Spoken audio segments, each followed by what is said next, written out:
In the 16th century, on the sun-scorched plains of West Africa, there was a village where black African families lived simply but proudly. The people tended their fields, told stories under the shade of tall baobab trees, and raised their children with songs of hope.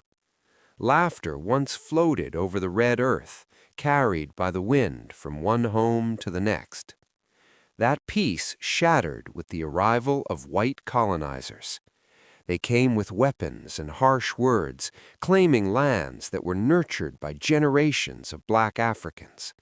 The elders tried to resist, but their voices were drowned in the clang of iron and the roar of horses. The villagers were forced to bow to foreign power, and fear replaced freedom in their hearts. Men were sent to work long hours in harsh labor under burning sun.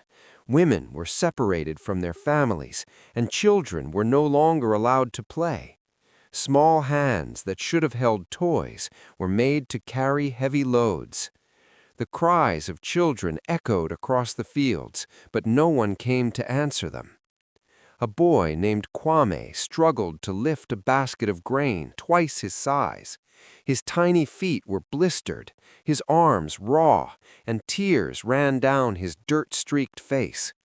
His younger sister, Adama, worked nearby, her small shoulders hunched under the weight of tasks far beyond her years.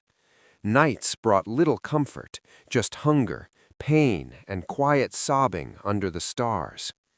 The white overseers ruled with cruelty, using whips to instill fear. But the spirit of the villagers could not be broken. Mothers whispered stories of freedom to their children, teaching them to remember their roots, to remember their humanity, even when the world treated them as less. Fathers taught them songs and proverbs that carried the wisdom of their ancestors, a silent resistance against injustice. Years passed, and some children grew into adults, carrying the scars of their stolen childhoods. Though they were trapped under oppression, hope lived quietly in their hearts.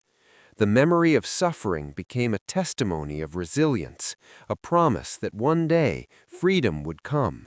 And even in the darkest days, the stories of their ancestors reminded them of the strength that no whip could ever destroy.